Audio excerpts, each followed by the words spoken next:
Hi, I'm Jazz, and welcome to my third video.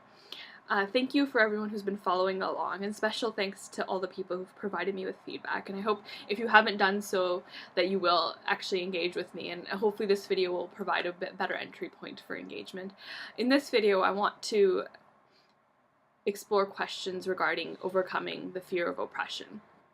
And to do so, I'm going to go through sort of four parts to this video. The first is going to be a brief definition of appropriation, and then the second will be explaining some of my concerns with appropriation. The third will be what instigated the desire to shift away from this fear of appropriation, and then the fourth part will be about where we should go from here, and basically trying to address that question of how do we overcome the fear of appropriation. So first of all, it's hard to define appropriation. It's one of those words that have become a familiar part of my vocabulary, so it becomes difficult to kind of get past the fact that I use it all the time. So what I mean by appropriation is the notion of like recognition of how the existing power relations between people, depending on various identity markers such as culture or ethnicity, can be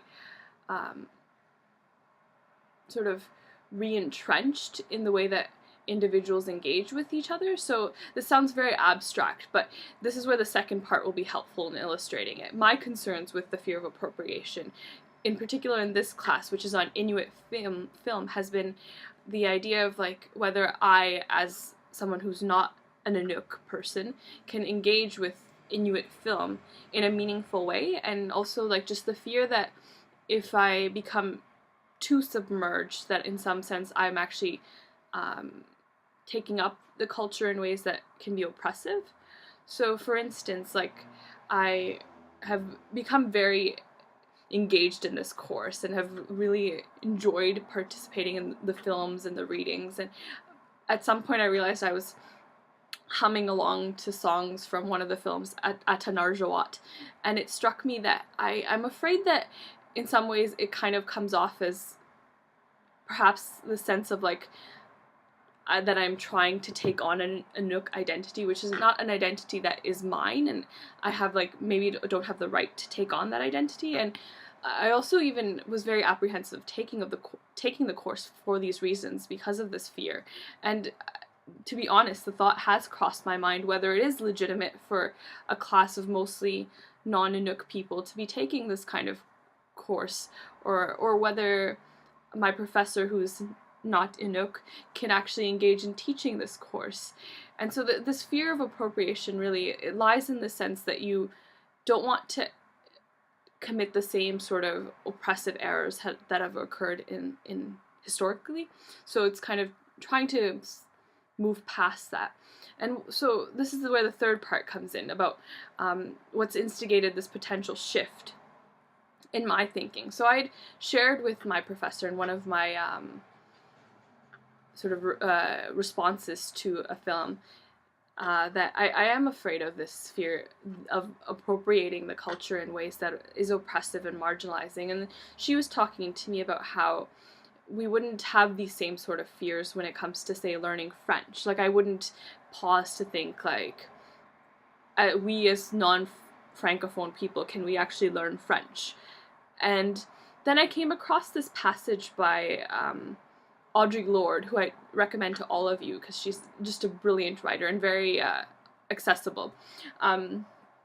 In the book Sister Outsider, on pages 43 to 44, she writes, and I'm going to pause to read it, and where the words of women are crying to be heard, we must each of us recognize our responsibility to seek those words out, to read them and share them, and examine them in their pertinence to our lives, that we not hide behind the mockeries of separation that have been imposed upon us, and which so often we accept as our own.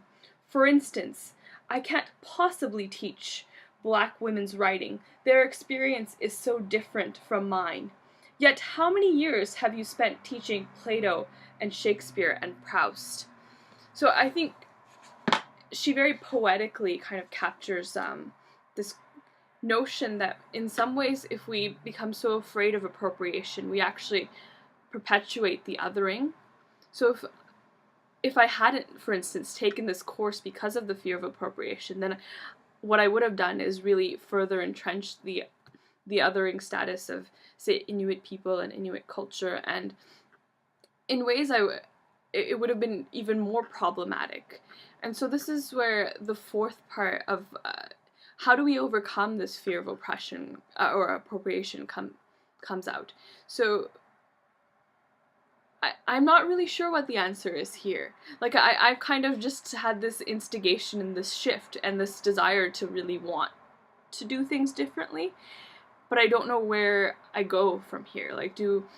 So this is where I wanted to be an entry point of potential dialogue, if any of you want to engage in conversations about perhaps how have you experienced this fear of appropriation, and in what ways do you try to shift away from that and be ethically engaged in the learning and teaching processes in non-appropriative ways.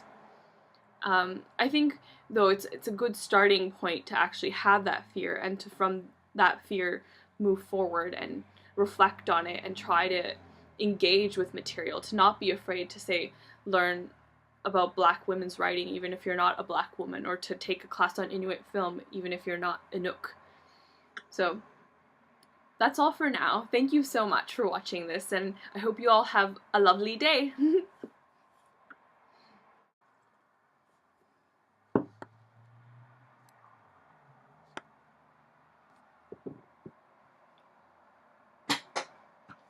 Ooh. Doo-doo-doo, doo-doo-doo.